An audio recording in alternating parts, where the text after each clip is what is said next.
Hello everyone, it's Sal, Stretford Post. How you all doing? And welcome to another episode of Chatterbox. Hope you're doing good. Hope you're doing fine. Thank you so much for joining me today, guys. Before I start, please don't forget to subscribe to the channel. Don't forget to smash a like on the video. All that sweet stuff. That'd be absolutely fantastic. Thank you guys for joining me today. Really, really appreciate it. Hope you're having a fabulous Wednesday, guys. So let's get into a little bit of news about Man United. Now, of course, we are gearing up to the transfer window, which is happening in literally 2.5 weeks. Around that time, Man United, we will know how serious Ineos are in regards to progressing Manchester United. Are they going to concentrate on what's the most important, which is football on the pitch and not just the business and not just their fat wallets, of course, guys. We want to see, we want them to prove us wrong in regards to them. And we want them to show us that they actually care about this football club rather than just caring about their own financial benefits, of course, guys. I'm going to get into a little bit of transfer news, guys, just in a bit, guys. But please, before I start, guys, don't forget to smash that like button. It's very important, guys. If we can get those likes up to around 50 likes, it helps with the algorithms and stuff like that. It'd be absolutely fantastic, guys. So thank you guys for joining me. Let's get straight into it now. Look, a few weeks ago, I spoke about a player who plays for Bournemouth. Of course, Bournemouth are like the team of the town at the moment in regards to transfers and players that we could possibly sign for them. One of those players is a player that played actually against Man United just the other day, Alex Scott, the 22-year-old who is a centre midfielder, attacking midfielder, and right midfielder, has captured the interest of Ruben Amorim and Jim Ratcliffe and Ineos alike. Now, Alex Scott will cost around 30 million. Of course, he has been called up to the England squad, of course. A Bristol City product, of course. Very good player. It's obvious that Man United are looking at the moment for something that is not going to quite break the bank, so to speak, if you know what I mean. They're looking for someone who's not going to cost 80 million odd pounds at the moment, or euros, as we say these days. They're looking for someone who's going to fit the mold, do the job, Premier League experience, and just slot right into that team at the moment. 22-year-old Alex Scott is a very talented player. You can saw from his performance against Man United the other night. It was incredibly very, very good, and obviously dominated that midfield of Man United's. Well, Man United were not a midfield. We don't have a midfield, in my opinion. We're a bit of a bagel FC, if we're being honest with you. We don't really have a midfield at Man United, and Alex Scott will go a long way to fixing that, as with all the players that we are mentioning. Guys, it seems like we are mentioning these players more than once. The reason we're mentioning these players more than once, because it's sort of like a reiteration, a clarification of that we are after these players, such as Alex Scott, of course. Now, guys, his colleague, his partner in crime, should we say, especially the other night with that referee, is Tyler Adams. Now, Tyler Adams, of course, I mentioned on the show just a week ago. It's shown interest from Man United, the 26-year-old American international, 50-odd caps for the USA, of course. CDM, RM, and right back, of course, can play left wing back, right wing back, centre midfield.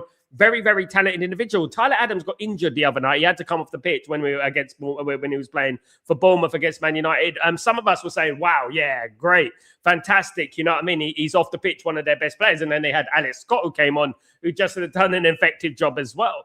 Now, he's valued at around 25 million. Now, obviously, with Tyler Adams, he has been around. He started off at New York Red Bulls. Then he went on to Leipzig Red Bulls, of course, Red Bull Leipzig. He is part of the Red Bull family, isn't he, at the end of the day, when you look at that? He went for 13 million from New York to Leipzig. Then he went for 17 million to Leeds United. And 17 million, 13 to 17 million, it's not like he was really, destroying it. And, his price is inflated to ridiculous amounts. He went to Leeds for 70 million. And then he went to Bournemouth for 20 million. So he's going up bit by bit. His valuation, in theory, is going up for 3 or 4 million every time he signs for a football club. Now, how much is he valued? You would say 23, 24 million, wouldn't you? Going on to Man United and stuff. Well, he is valued around that. 25 million euros he's valued at. And I think that Man United would be shrewd. It would be a shrewd move for Man United if they managed to do a deal for Tyler Adams. Of course, very talented individual. 26-year-old, though, more experienced. Maybe that's something that Man United need. A little bit more of experience in that midfield.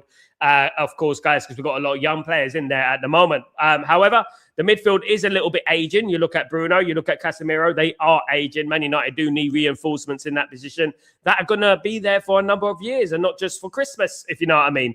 And look, Casemiro, I think his legs are gone. I'll be honest with you guys. I think Casemiro has been absolutely fantastic for Man United over the last few weeks, and But I feel like his legs are going. You can see game by game. It's sad to see, but you can see Casemiro actually deteriorate in regards to his performances and regards to his level of performance. Of course, guys, I think his legs are gone. I really do think his legs are gone, guys. Sadly as it is really disappointing, but it does seem like he's gone in regards to that. Of course, guys, and I don't think Man United will be wise to be giving him a new contract. Guys, in regards to that, it does look like Man United are looking for Premier League experienced players. Couple of Bournemouth players right there off the cuff that Man United are looking at. Of course, the only problem with Premier League proven players is that it's very difficult to get them at a really steady price. The price is always going to be inflated. Now, when we look at, for example, Tyler, of course, guys, Tyler Adams, basically, his price isn't inflate into a level that you think, yeah, look, this guy didn't go from 30 million to Leipzig to 40 million to Leeds. He went 13 million to from Leipzig to 70 million to Leeds. And Leipzig, of course, are in the Bundesliga, so it would have been inflated. So obviously, and then 20 million to Bournemouth, which was not an absolute elevation of a monumental stature, of course, guys. So obviously he went to Leeds and he didn't go for much more to Bournemouth. So it does beg the question, guys, has he really, really done well in those teams? You have to ask your question in regards to that. Now, of course, everyone wants me to talk about the main man, which is Carlos Baleba. Carlos Baleba has spoken to Cameroonian TV in regards to his potential move to Manchester United, which deteriorated during the window. Of course, we all remember when Carlos Baleba in the summer was the talk of the town. Man United, apparently we already signed him. And I actually had people, Ineos sympathizers and all that, coming up to me saying, you should apologize to Jim. You should apologize to Jim and all that nonsense at the end of the day. And lo and behold, we didn't end up signing Carlos Baleba after all that fuss, after all that giving it the big one. Of course, guys, we didn't end up signing him. Now, his valuation has decreased significantly. He's valued at around 60 million.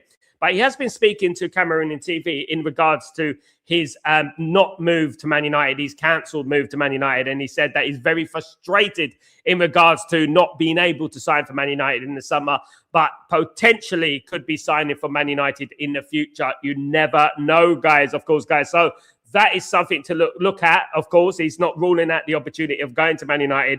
Obviously, desperate to go to Man United. Guys, look, at the end of the day, we've spoken about the ins and outs of Carlos Baleba. I don't want to hear much about it. The only thing is for certain that he wants to come to Man United. Who doesn't want to come to Man United? Well, I can't think of quite a few these days, not as attractive. But Carlos Baleba hasn't performed to the levels as he performed last season, obviously. It's quite obvious. And put two and two together, it is because he was linked to Man United last summer. And obviously, because it was almost like last summer, it was almost like, you know what, it's done. It's a done deal. It's done. You know what I mean? It was like that. It was literally people were saying it's done. I was like saying that in regards to Carlos Baleba, we have to wait and see what happens and blah, blah, blah. But it looks likely he's going to sign for Man United. Now, I've said it and remain consistent about this. I still believe that Carlos Baleba is going to be a Man United player. I still believe that. I think with the noises and the rumblings that are going on, the non-stop rumors and stuff like that, I still believe that he will be a Man United player. I think that Carlos Baleba will be a Man United player come the latest end of the start of next season. Latest. It would be lovely if we can get a player of his ilk in January. Of course, obviously, he's valued about 60 million. Brighton and Hove Albion are going to be vying for as much money as they can possibly muster, of course, given that it was a 100 million price tag in the summer, which was absolutely ridiculous. And he was priced out of a move and stifled his move to Manchester United, which obviously would frustrate you. Of course it would. But it was up to Carlos Baleba at the time. Carlos Baleba could have easily handed in a transfer request and said, I want to go to Man United, put me at a valuation that is affordable, that is realistic and stuff like that. He could have easily done that. Maybe it's to his detriment. Maybe he's just not that kind of guy. Maybe he is actually different to the other guys, of course, guys, you know what I mean? And he's different. And maybe he didn't want to do that, considering what Brighton and Hove Albion have done for him, bringing him from Lille to the Premier League, of course. So that is something that is interesting, and that is something that I believe will rumble on. I, for one, guys, I don't know about you, I, for one, want this whole Carlos Baleba saga to end. I'll be honest, guys. I want it to end. I want this Carlos Baleba situation solved. And you know what? Can I be honest, guys? Can I be really honest with you? I want Carlos Baleba to play for Man United. And I'll tell you why. Because I like the fact that he loves the club.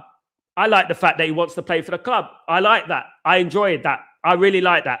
I do. I am concerned about his performances. Of course I am. I'm concerned about as anything. But as I'm never going to flip-flop from young players, I'm never going to like say, oh, you know what, he should be performing and professionalism and that. Look, I'm not going to get into that realms of that. I'm going to give him the benefit of the doubt. And I'm going to say that Man United is such a club that, you know what, I think it would distract many players. I think it would distract many players. So I would love to sign Carlos Baleba. I would love Carlos Baleba to come to Man United. Of course, I would love Carlos Baleba to come to Man United. It'd be absolutely fantastic if we managed to sign him, especially in January. So come in January, because we need midfielders, of course, guys. We need players. Of course we do. Come on down. We need players, of course, guys. Absolutely. Now, guys, a player that has captured the imagination of Europe, to be honest with you. Many teams around Europe are after this team. I mean, there's not a big team in Europe that doesn't want this player. Now, I find it astonishing that I mentioned this player nearly a year ago, and now that all the teams around Europe are starting to get interested in this player. You're looking at Real Madrid, Barcelona, Chelsea, Bayern Munich, Dortmund. The player's name is Said El-Mala. Now, of course, I mentioned this player before it became popular to mention this player. No one knew who he was when I was mentioning him on Stretford Post. And we were mentioning him, of course, on Stretford Post, of course, guys. Said El-Mala, the FC Köln player, 19 years old, 5 caps, for Germany under 21, valued about 18 million. But, you know, with the interest surrounding Said El-Mala, it's going to be double that minimum. Absolutely, guys. I'm looking at 50 million minimum in regards to this guy. You're looking at the teams that are interested in Said El-Mala. You're looking at Barcelona, Bayern Munich, Real Madrid, Chelsea, Liverpool. You just need to go down the list. Dortmund. You just need to go down the list, of course, of players that teams that want Said El-Mala. Now, when you're looking at players around Europe and you look at players who are up and coming, who the next one to break through, the next generational signing, Said El-Mala fits the bill 100%. Future German international, absolute superstar. I put him in the bracket of Angelo Stiller and players like that. The great young conveyor belt of players coming through at Germany at the moment. Germany have got a lot of good youngsters coming through their ranks at the moment. He's a left midfielder, a right midfielder, and an attacking midfielder. So that's very attractive as well. Very versatile kid in three birds with one stone, of course, because he can play in various positions. And I think that is very, very important, especially in these days. It's the modern style of football that you need to play in a number of positions. You know, you need to be versatile in the way you play, because at the end of the day, squads are not, the squad is very important in regards to how many positions you've got on the team. And it's very competitive, and you need to have more strings to your bow in regards to that. If I was a footballer these days, I would be like trying to kick with my left, trying to kick with my right, trying to be a central midfielder. I was a defender and a right back, by the way, guys, and I could play midfield and wing back. Right? I would fit Ruben Amorim's system to a T, to be honest with you. But what I used to do, I would try and practice with my left more than my right, because I'm right-footed. So I try and practice with my left more than my right foot, and I would try to become versatile in various positions. Of course, Said El-Mala can play in various positions, left, right, and attacking midfielder, and it's absolutely an absolute gem of a player, absolute fantastic player, and a player that I admire highly. This is why I mentioned him. A few months ago, if not a year ago, it was nearly, when I mentioned the first mention Said El-Mala, of course. Currently playing for Köln, of course, guys. Absolutely. Now, one that doesn't roll off the tongue quite, significantly is a player called Joachim Seys. Joachim Seys, S-E-Y-S.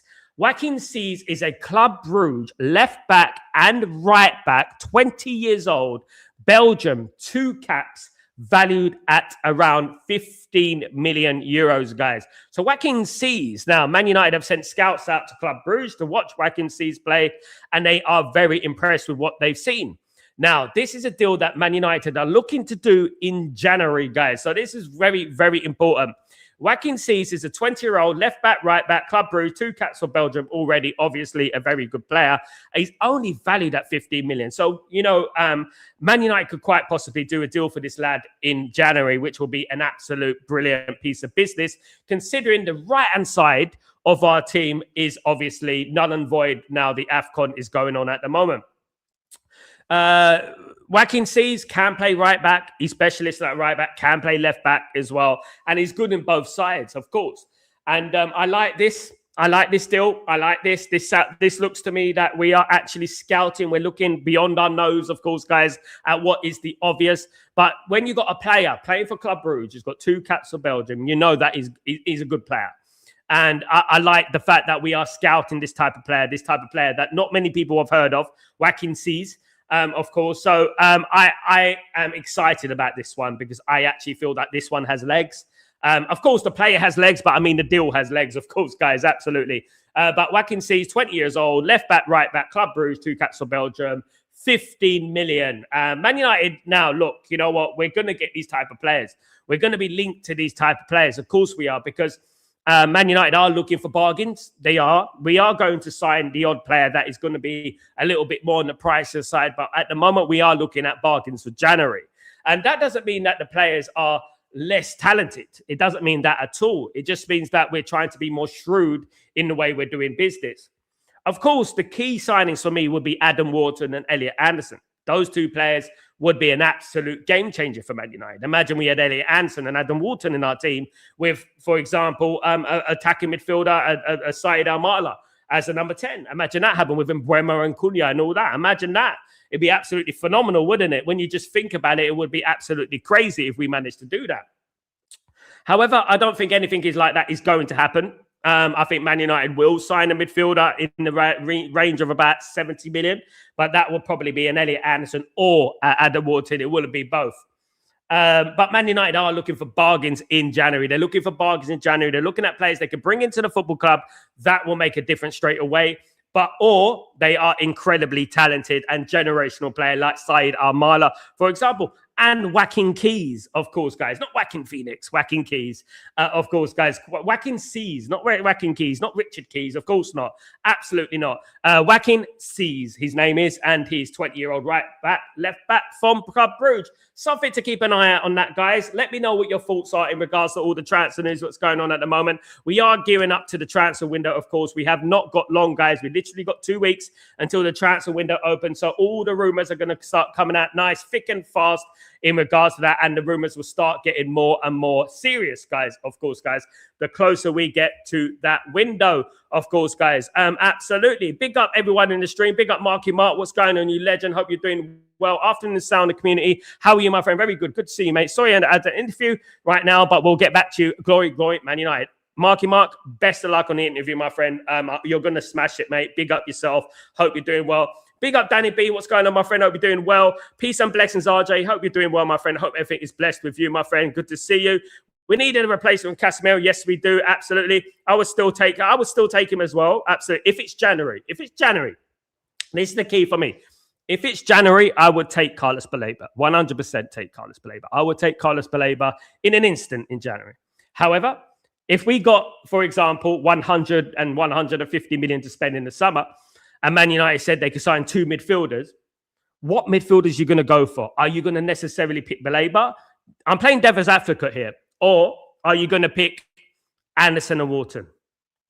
You know, I think Anderson and Wharton would be my choice because I just actually think they're generational players. However, I wouldn't mind Anderson and Baleba. That would be absolutely fantastic. I wouldn't mind Angelo Stiller and Anderson or something like that. That would be absolutely fantastic. Absolutely. Good afternoon, Ephraim. How you doing, my friend? I hope you're doing well. Good to see you, my guy. Hope everything is blessed with you, of course. So big up, Amir. Hope you're doing well. What's up, guys? Big up, Timothy. How you doing, my friend? Hope you're doing well. Good to see you, mate. Welcome to Stretford Post. Hope you're doing well. Timothy Carr, good to see you again.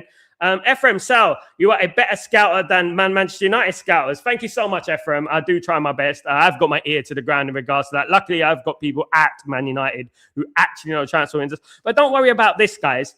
You heard about Joaquin Sees right now, right? You're going to hear about him in a couple of weeks from those big outlets out there. And I want you to remember this, guys, because this happens quite a lot. And then people don't give me the credit that they do. They just start splurting their garbage, just like Patrick Dorgu and Mbeumo, Cunha. I knew it. You know what I mean? But, you know, let's see what happens, guys. You'll see. Joaquin Sees, Said Almala, I mentioned him a long, long time ago. And now everyone's starting to think like they know everything about Said Almala. They know everything about him and stuff like that. Do you know what I mean? Absolutely. And Tyler Adams. Amir, we believe in you, sir. Amir, big up, Amir. Big up. Dan, what's going on, my friend? Hope you're doing well. Sal, to me, Amram clearly knows what types of players he wants. And when he finally gets them, Man United are in good hands with him as manager. Dan, I agree with you, mate. I know what he wants. I know what he needs, of course, guys. And I know what Man United need in particular, more importantly. And he sings from the same hymn sheet as me in regards to the players that he wants. Said Al-Mala, these Anderson. These are the players he wants, by the way. These are the players that he admires. And we all know that if we brought those players into the football club, we all know that these players are going to be absolutely game changers for Manchester United. Of course they are. And if he managed to bring one of those in, an Anderson and a Said Al-Mala and a Baleba and Anderson, you can sell what players Man United want. You can see by the consistency which we're talking about them that Man United want these players and Man United are scouting these players. And it's up to us now. It's up to Ineos to make the business and do the work and get the player through the door. As I said many weeks ago, we need to do the groundwork. We need to get deals done in principle. For example, Elliot Anderson. You could bet your bottom dollar that Man City are already doing work for Elliot Anderson. They're already trying to get Elliot Anderson agreed before the summer or in January, for example. They already want a pre-agreement, with Nottingham Forest. Why are not Man United not doing this at the moment? Now, we may be flirting with the idea. We may be talking about it, negotiating it slightly. But Man United need to get something done solid, of course, guys. Absolutely. They need to get something done convincingly to have an opportunity to sign Anderson ahead of Man City, of course. I believe, because obviously the European positions at Man United are way up in the air at the moment. They're up in the air. We don't know exactly what's going to be happening at Man United, do we?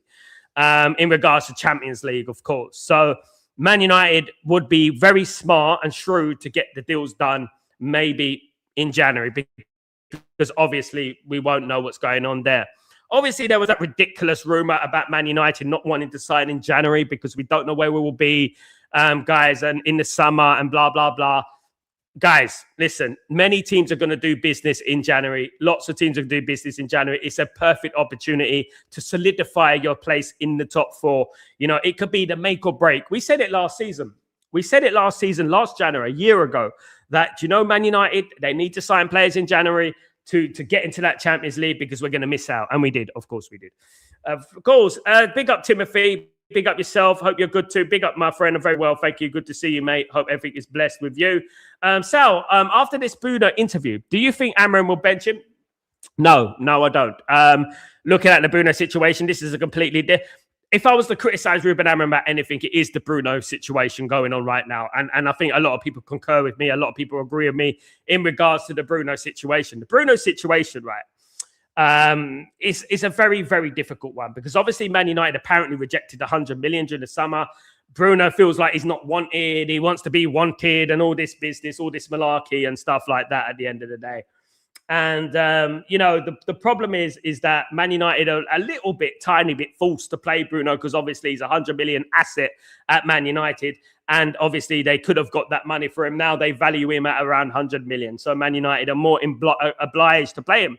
Added to the fact that we signed Cunha and Mbeumo and we can't drop in. So he has to move into that number 8 position, of course. So, look, I don't think for a minute that Ruben Amram will drop Bruno Fernandes. I don't think for a minute that Bruno Fernandes will not play against Aston Villa at the weekend. Absolutely 100%.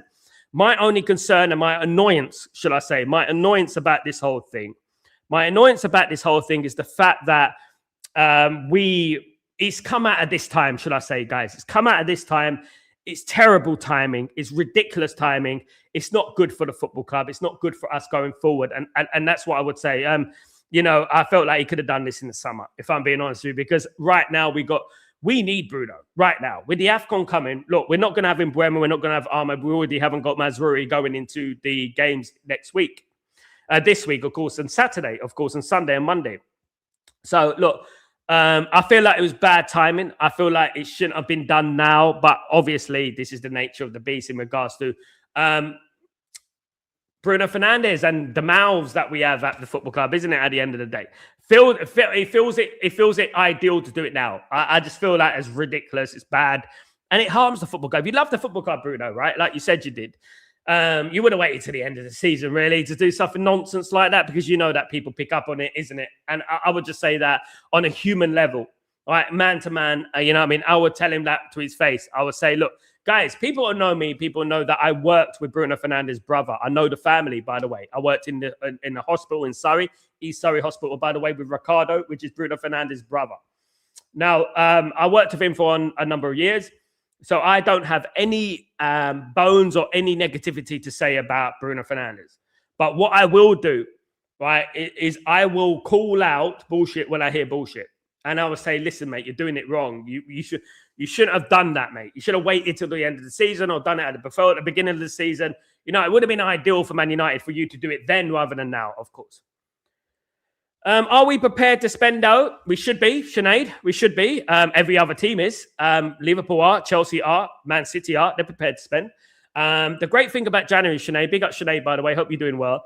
The great thing about January, by the way, is that, you know, if you sign a player, for example, in January, they can bed themselves into the team. And by next season, they will be ready to perform because they would have already been at Man United for 6 months. So it would already be, guys, it would already be a big, it would already be, he would already have settled in and fitted in and molded himself into the team, if you know what I mean, and into the area and stuff like that, of course, absolutely. But what I would say is that in regards to spending, they got to spend regardless. If they really, truly care about Man United, they will spend in January. If they really want to back Ruben Amorim, they would spend in January. They have to, because other teams will. At the end of the day, if they didn't want to spend, well, you know what they should have done, isn't it? They should have passed the buck to Qatar, and Qatar would have spent for them. Of course, guys. And to be honest with you, we probably needed that. You know what I mean? Guys, we probably needed Qatar, to be honest with you. In my opinion, I think we did. Of course, guys, absolutely. But it is what it is, of course, guys. It is what it is. Absolutely. Absolutely. Yeah. So, absolutely. So, yeah, look, you know, at the end of the day, what I would say is it's a situation that we need to get resolved, definitely, in January. And it's a situation that we need to fix. Ruben Amorim needs help, and we need to help him. Of course we do, guys. Absolutely. Absolutely. Big up, Roy. How you doing, my friend? Hope you're doing well. Like you, our feelings at home already. Big up, my friend. I like your show. Feeling at home already. Big up, Timothy. It's good to have you here, mate. I really appreciate it. We're like a family here, mate. We're like a family. This isn't usually my settings, by the way, Timothy. I'm usually in the UAE. I'm in Italy at the moment with the in-laws. Yeah, this second home and stuff like that. Of course, I'm originally from London, but I'm now I'm in Naples at the moment, guys. I'm in Napoli. So this is welcome to my humble abode, and welcome to Stretford Post, my guy. Absolutely. Yeah. R.I.P. to Ethan McLeod, of course, tragically unalived in a car crash, of course, guys. For Macclesfield player, of course. Sad news. Never good news to hear, of course. Absolutely not. A former Wolves player, of course. Journeyman in regards to that. Really, really sad news. Really sad news. And life is short, guys. We're here for a short time, not a long time, and we have to enjoy it. We're here for a good time, not a long time. We have to enjoy it, guys. We really do have to enjoy it because you never know what's around the corner, guys. Absolutely. And yeah, Ethan McLeod, R.I.P. Ethan. And yeah, Godspeed. And, you know, thoughts and prayers are with your family, of course. Absolutely. Sad news. Yeah. Thoughts and prayers with his loved ones and friends and family. Yeah, absolutely. Yeah, look, big up human beings. That's what I'll say to you. Every single person, big up human beings. Come on, human beings. Human Beings FC, guys. We need a football team called Human Beings FC. Absolutely. Not the Human League. That's a musical band. Not the Human League. It could be the Human League. It could be a Human League, and then we'll have a Human FC, basically, the pioneers of the league. But anyway, RIP to him. Kenny, big up Kenny. Good evening, Sal. All eyes on Ineos this January. Yes, absolutely. All eyes will be on Ineos. Absolutely. Like Tupac Shakur, all eyes on me. All eyes will be on Ineos. Of course they will be. They need to prove to me, they need to slap me in the face with a big wet salmon, right? This is what they need to do, right? This is what Ineos need to do. They need to get a salmon, you know, rub it up nicely, whatever you want to do with it. Get that salmon and just slap Sal around the face with it and say, I told you we're going to do business in January. I told you we care about the football club. I told you, hold that, Sal. That's what they got to do to me. Do I think they're going to do that? They'll probably get a sardine and try and do it to me. That's what I feel at the moment. They'll probably get a sardine and try and slap me around the face with it. That's what they're probably going to do. Do you know what I mean? Absolutely. You're welcome. You're welcome, Timothy. Big up yourself. Thank you so much for joining. Spread the word. Spread the Stretford Post word. Absolute legend. Thank you, mate. Guys, by the way, if anyone's getting unsubscribed to the channel or your moderators have gone, let me know, because you know what? YouTube has been playing up all day and all week, and it's making people unsubscribe. And my moderators are disappearing. I've got no moderators, guys. I've got no moderators, of course. Ephraim, Sal, why we always go well-known players when we need scout better? Well, today I didn't mention any well-known players. Well-known players, Man United are going for Anderson. Man United need Anderson. They need players like that. Well-known players, if they're well-known, they're generally good, isn't it? You know what I mean? That's why they go for them. The reason they go for well-known players is they're probably good. You know what I mean? And they're proven. Elliot Anderson, Adam Wharton are very well-known, and they're good. That's probably why they're going for them, of course. Absolutely. Kenyon, what's going on, my friend? Hope you're doing well. Good to see you. Good thing I caught this. Big up, my friend. Hope you're doing well. Welcome back, my friend. Good to see you back. Hope everything is blessed with you, my guy. Hope everything is good. And big up, Bobby. What's going on, my friend? Hope you're doing well. Welcome back, of course, guys. Welcome to the stream, guys. Welcome to Stretford Post, guys. The only place to be. Where else would you want to be than Stretford Post, of course, guys? And we're going to carry on growing day by day, of course, guys. Absolutely. But yeah, look, just a little bit of a recap to those who are late, of course. Better late than never. Fashionably late. Man United are linked with 22-year-old Alex Scott, at CM, attacking midfielder and right midfielder, valued at 30 million. Has been interest with Man United again. Of course, spoke about him about a week ago. Joaquin Sees is a Belgium international, 2 caps of Belgium, 20 years old, left back, right back, currently playing for Club Brugge, valued at around 15 million. Of course, again, Syed El Mala has been linked to Man United again. He's been linked to Chelsea, Real Madrid, Bayern Munich, Barcelona, you name it, all the big guns in Europe. He's linked to Man United, the German under-21 player, of course, left midfielder, right midfielder, attack midfielder, and of course, Carlos Baleba. Another one, Man United again, on my thumbnail for the upteenth time. I think it must have been the 1,000th time he's been on my thumbnail. But Carlos Baleba linked to Man United again, CM 60 million, and Tyler Adams, the American international centre midfielder, CDM right midfielder and right back from Bournemouth, 25 million. Links, there you go, guys. All the links in the world for this afternoon, of course, guys. Dan, nice game against Villa on Sunday, should I say. I believe United have been a better team away from Old Trafford. I think we are. I don't know why, but I think the pressure's off when Man United play away from home. I don't know why recently Man United just the shackles seem to be off and we seem to have less pressure when we play away from home. I don't know why. We do need to make Old Trafford a bit more of a fortress, in my opinion. I think we need to make Old Trafford a bit more of a scary place. Not scary Arsenal. We need to make Old Trafford much more of a scary place. I really do think so. And, but if we can win away at Aston Villa, and don't be surprised if Man United go away and win at Aston Villa. This is what we do. This is what we do, guys. We do win at these games. We do win these games and we're like, we're back. We're back. We beat Villa away, blah, blah, blah. Just like when we beat Liverpool away and teams of that ilk. We beat Chelsea. We're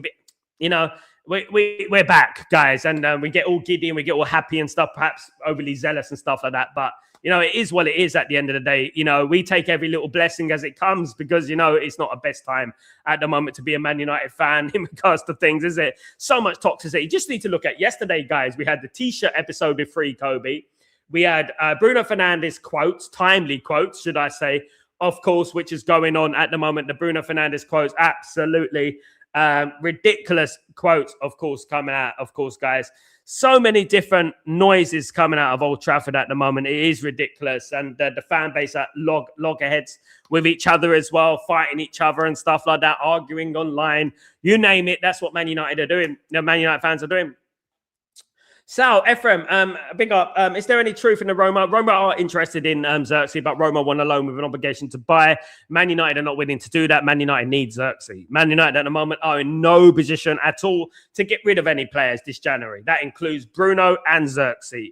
No players will be leaving that door at Old Trafford. The only player that has a possibility of leaving Man United due to a number of reasons is Kobe Mainoo. Kobe Mainoo is the only one that could likely go on loan. Right. Obviously, for whatever reason, I can think of a few at the moment, but for whatever reason, he'll be going on loan and stuff like that away from Old Trafford, of course, guys. So we'll have to wait and see what happens in January. It is going to be very, very interesting going forward. And I'd like to know your opinions, guys, what we should do, because at the end of the day, if we're getting Ahmad and we're getting Mazraoui and we're getting obviously Mbeumo going to the AFCON, how are Man United going to cope with that? Are they going to move Mainoo into that number 8? Are they going to move Bruno as a number 10? Dalot as a right back? Who knows, guys? We have to do something, of course. Also great to see Sesko back, especially with our African players now gone. Wasn't it funny, guys? People were underestimating how important that Sesko is, isn't it? Now, you saw when he came on the pitch against Bournemouth, already assist. Straight away an assist. We saw it. You know what I mean? He's a great player. A very good player. And once he settles down at Man United, he's going to be an absolute game changer for Man United, in my opinion. I really do think that. I think he's going to be an absolute brilliant player. Do you know what I mean? Absolutely. What the fuck? Suddenly I was unsubscribed. It's weird, Ellen. I don't know what's going on. I don't know. No, Ellen, I think that they've changed the format of YouTube. So basically, they changed the format of YouTube. So basically, you know, usually you can just go straight to the comments. You have to go to the, I think they moved it. They moved it. So it looks like you're not subscribed, but you actually are. And you have to go to the comments, if you know what I mean. I don't know why it keeps doing that. It's weird, but I think I know what it is. I think I know what it is. Did you have to resubscribe, Ellen? Did you have to resubscribe, Ellen? Let me know. Let me know, guys. Anyone who gets unsubscribed for some weird reason, let me know, guys. Sorry, Ellen. It's nothing to do with me. I can't unsubscribe people. It's something to do with YouTube, what's going on with YouTube. I don't know what's going on with YouTube. It's ridiculous. But I do believe that they have changed the format of, you know, when you go to other people's channels, the comment section is, it looks like you're not subscribed. But just click the other side. Let me have a look, because you have to click the other side, and then you can see it. So let me just have a look at this. It is annoying, guys. I'm sorry if anyone's been unsubscribed to the channel. It's really bad. I don't know what's going on with it, to be honest with you guys, but it is really, really frustrating. It really is, guys, really frustrating. Let me just see this, for example. Okay, so if I go here. All right, and if I...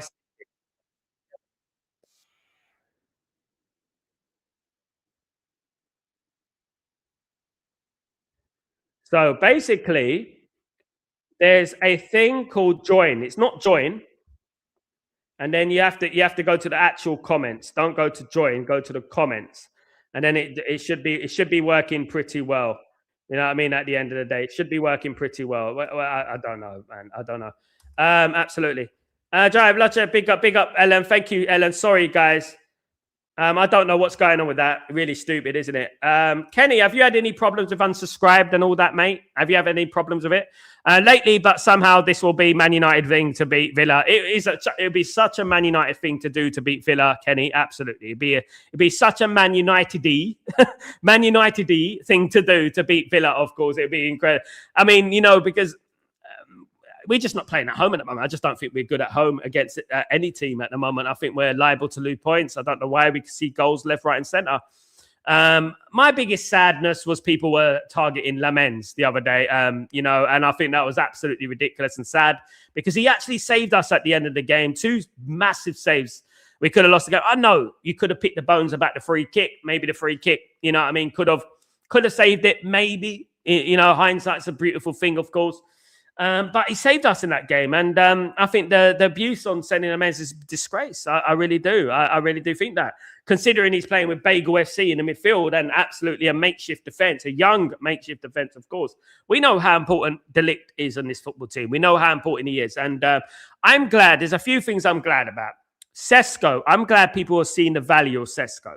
I'm glad people are seeing the value of De Ligt as well, and Mazraoui and these players. These are very important. We've obviously missed Licha Martinez for a long time now. Obviously, Licha Martinez is a very important player for Man United, and absolutely. But guys, in regards to the subscribe and unsubscribe thing, I have no doing on that. I can't, unsubscribe people. No, the only thing I do is you can block someone, but you can't unsubscribe them. So I don't know why that's happening. I apologize on behalf of YouTube. I don't know why YouTube are doing that, guys. Absolutely, I don't know. De Ligt definitely missed. Will's missed. Yeah, we'd have won that game, Kenny. Sal, Algeres is scary. I think we would have won the last 2, Kenny, in regards to the 2 home games that we had. One against West Ham and one against, obviously, Bournemouth. I think those 2 games we would have won. Yeah, I think we'd have 4 more points, mate. Yeah, definitely. Sadly, it's not to be, is it? Sal, Gugeres is scary. Gugeres is scarily bad. That's what it is at the end of the day. Now, let me ask you the question, guys. Let me ask you the question. Was your Gugeres good because of Ruben Amorim? When Ruben Amorim was at Sporting, was your Gugeres good because of Ruben Amorim? Was it Ruben Amorim who was making your Gugeres look good? Was that the situation? Maybe that was the situation. Do you know what I mean? Maybe. You know what I mean? Absolutely. Yeah. I hope no one's been unsubscribed. It is really annoying me. I covet my subscribers. You know that. I like my subscribers. And I don't like my subscribers being unsubscribed, of course, guys. Absolutely not. It does really, really irritate me to point. Absolutely. Kenny. Big up, Kenny. Delict definitely was missed last game. He was definitely missed last game. Of course, love to beat Villa away. We have a good record, Bobby, at Villa. We do. We have a good record at Villa. We have historically had some great games at Villa. I remember us playing Crystal Palace in the FA Cup. You know what I mean? I remember that. I remember us beating, obviously, Arsenal in that. Ryan Giggs, with the hairy chest and stuff like that. I remember these games, of course. Yeah. These games. Those were the days, guys. Really lovely times, my friend, at Villa Park. We have a good record at Villa Park, to be honest. And also, when the class of 92 broke through the ranks and we played Aston Villa in the first game of the season in 95-96, and we lost 3-1 to Aston Villa. I know it was a hard, horrible result, but I still have good memories about it because it's the day Alan Hansen said you can't win anything with kids. And I think that resonated. And I think that actually helped Man United. I don't know about you, but I think it helped the class of 92 then. I think it helped them. I think it encouraged them and added fuel to the fire, in my opinion. Absolutely. Dan, I'm much happier with Lamens in goal than Onana. I'm much happier than anyone at the moment. I'm happy with Lamens. Lamens is going to be a world-class generational goalkeeper. We are in a good position to have him, guys. And those working with him, those who know him, those who study him, know he's going to be a fantastic player. Michael Oliver is the referee for Sunday's game. Now, Michael Oliver is the worst referee for Man United you could possibly have. However, I take it back to the Man City FA Cup final. Right? Michael Oliver was relatively good in that game for Man United. If I'm being totally honest, if I'm being totally frank, butcher with you, I think Michael Oliver was good in that game. But his story, guys, suggests that he's not good with Man United. Historically, he's not good with Man United. Do you know what I mean? At the end of the day. So that is something that we need to look at, of course, guys. It's something that we need to think about, of course, guys. Absolutely. Absolutely, guys. So I'm a bit worried about that. Not too much. Don't forget Keith Smith. Spoke about him earlier today, Jan Gambino. This morning, we spoke about Keith Smith. Keith Smith is a guy I mentioned before. Gambino, anyone knew about him. I mentioned it months ago about Keith Smith and nearly a year ago. Unfortunately, Man United didn't do the move. They were interested in him back then, but Man United didn't do the move. You know what I mean? And now the Real Madrids and the Bayern Munichs and the AC Milan, all these teams are after him at the end of the day. Sal, why do you think Old Trafford is not intimidating? A number of reasons, mate. It's lost its it's become more of a tourist destination. That's it. People go there to take pictures and enjoy the atmosphere. That's it. Enjoy the elements. Oh my goodness, I'm at Old Trafford. Old Trafford used to be a very dogged sort of family-orientated ground where, loud and intimidating, but it's not that anymore, sadly. We need to make it that. We can make it that, but we're too commercially. We're turned into a commercial club. That's what's happened. We turned into a commercial club, and you know what? That's why, we're not as intimidating at Old Trafford. Beating Villa away would be such a good result, just like Palace out. Look, guys, we've had some great results this season. Liverpool away, Chelsea at home, Brighton at home, Crystal Palace away. These are great results. But then we've had, obviously, West Ham, Everton, and obviously Bournemouth and teams like that. Even though the Bournemouth game, in all fairness, we've lost 3-0 to Bournemouth twice in the last couple of years. So that was actually an improvement. But look, we've had a few games where, it's been bad, but we've had some great results, which does show progress somewhat. It does show a little bit of progress, doesn't it? Absolutely. Sal, I think we are going to get Semenyo in January. I don't think so. Michael Oliver is a lifelong Newcastle United supporter. That's why he's dodgy ref for us. He shouldn't be refereeing Man United games anymore, Dan. He should never be refereeing Man United games. What I've seen of Michael Oliver over the years, I don't think that referee who refereed the game for Man United against Bournemouth should ever referee a Man United game ever again. That was quite obviously corruption. And it's been proven on numerous amounts of times that Oliver is anti-Man United. And it's just another string to our bow, isn't it? At the end of the day, it's just another thing where we're going to be thinking, you know what, this us against the world thing again, isn't it? And we're going to be always have that one eye on, is he going to make the right choice? Is he going to call games as they are? Is he going to do that and stuff like that? Do you know what I mean? I'm concerned, but let's hope that professionalism prevails. Let's just hope that at the end of the day, guys. United rules. What's going on, my friend? Hope you're doing well. Sal, what are your lineup without the AFCON players for Aston Villa? Lamens? I'm going to be doing my match preview, guys, in a couple of days. I will be doing my match preview. I think I'll do my match preview on Friday, guys. So keep an eye out for that. I'm going to think about it. But I know what I would do. Lamens, Delict, Martinez, if Delict is fit, Martinez, Shaw, Dallo, Mainu, Bruno, Dorgu. I'm guessing you're putting Bruno as number 10. Mount, Cunha, Sesko. It's all right. Yeah. Not what I would do, but yeah, it's all right. Mainu's not a number 6, so we're going to be a little bit bagel FC in that midfield, if you ask me. Bournemouth proved that the week against Bournemouth. They could have scored every time they attacked. We need to think about solidifying the midfield, definitely. We need to do that. Yeah, we need to solidify that midfield, 100%. Can't be having Mainu who's an attacking number 8, you know, in the midfield. He's not a number 8. He's not a number 6. He's a number 8. And that's what people have to do. Timothy says 2-0 to United. Big up, my friend. Absolutely 2-0 to United. Take that. Don't forget to join me for my match preview on Friday, guys. It's a good fun. We do all the predictions. I have all the graphics up of the team that I would pick and stuff like that. It's a good one, guys. Don't forget to join me for that because I will be giving, because I need time to think about that game. I know. I do need time to think about that game more than any other game because, you know, absolutely. Why is your channel unsubscribing me? Refusing to me to comment. It's different. Kenyan, YouTube has changed, mate. YouTube, you have to go to the other thing. It's not join. You're not unsubscribed. You're not unsubscribed. It just says you have to go. Did you have to subscribe again? I don't know why. I don't know what's going on, Kenyan. I don't. Sorry, guys. Anyone in the stream is this happened to. I don't know what's going on. I don't know if you unsubscribe it. I don't know if it's unsubscribing. I don't know why. It's just annoying me at the end of the day. Why people keep getting unsubscribed to my channel. It's annoying me. I don't know why that keeps happening, guys. I really don't. I'm sorry, guys. It is YouTube thing. Nothing to do with me. Sorry, guys. And Kenyan. What about the Bournemouth midfielder? Big up. He's good and young. Who's that? The midfielder. You mean Scott?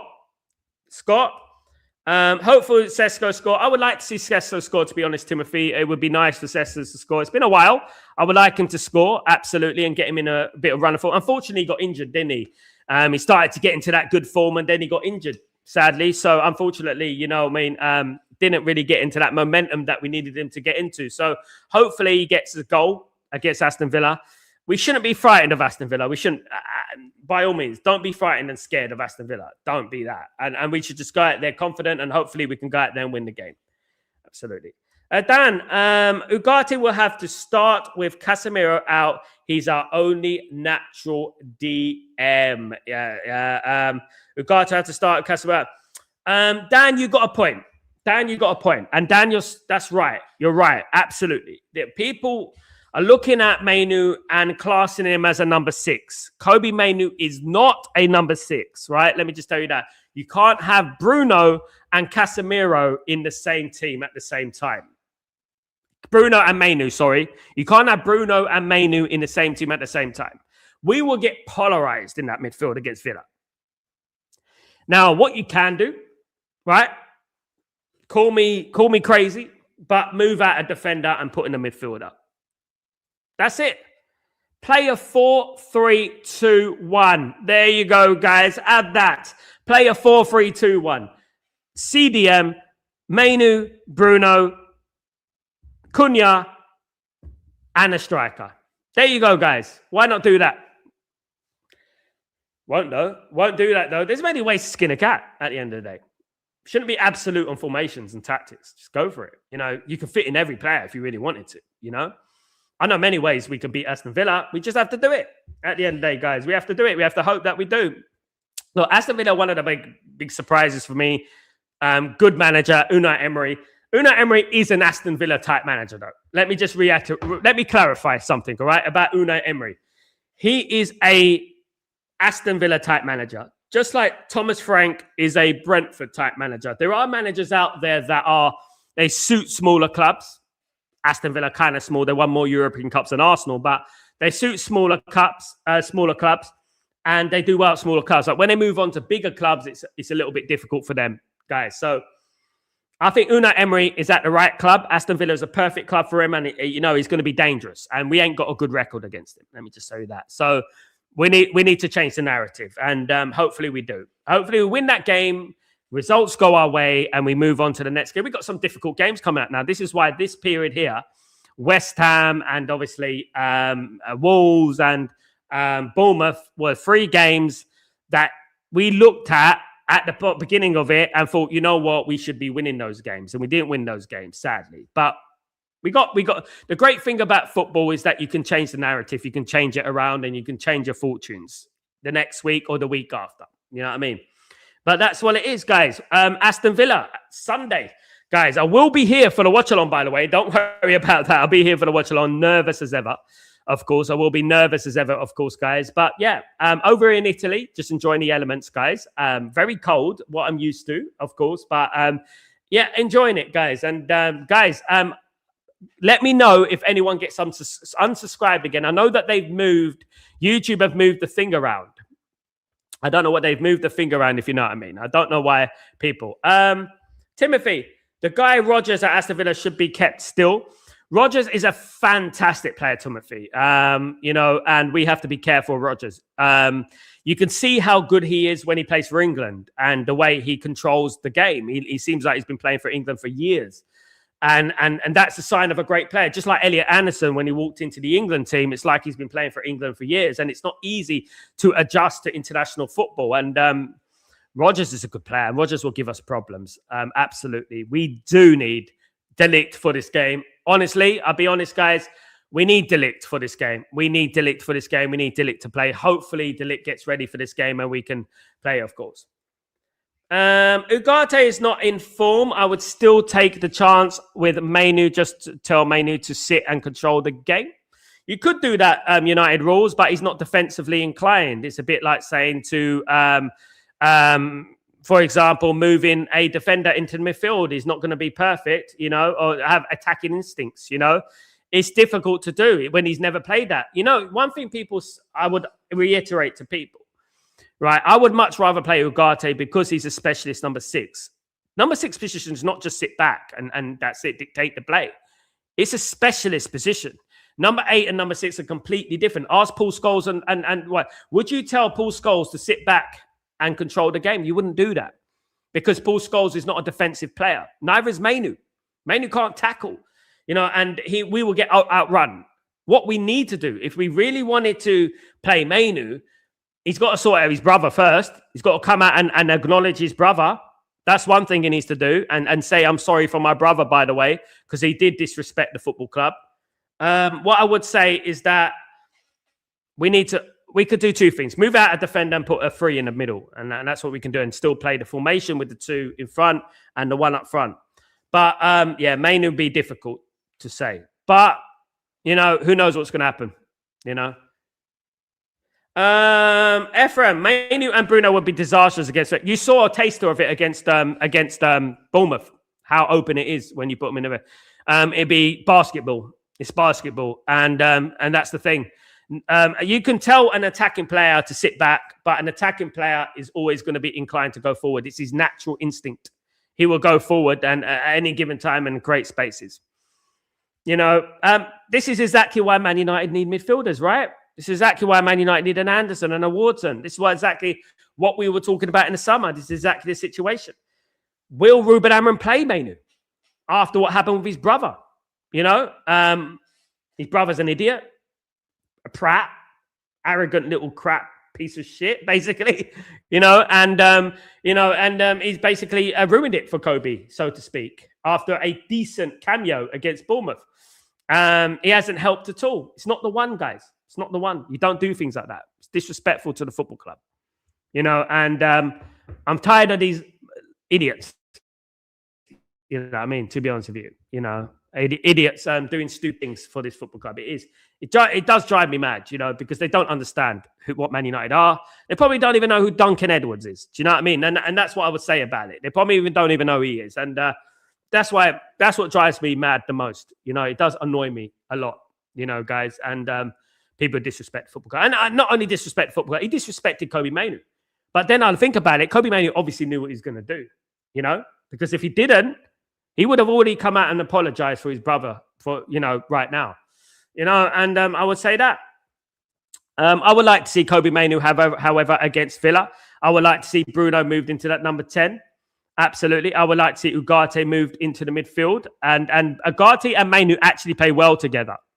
I don't know if you watch the friendlies, but Ugarte and Mainoo actually play well together because they complement each other and they add balance. The problem with Ugarte and even Casemiro to an extent is that when Bruno plays as that number 8 position, we look unbalanced.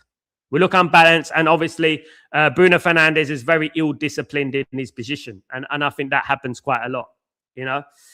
Sal, what is your favorite Italian food and drink? My favorite Italian food and drink, I like an Aperol Spritz.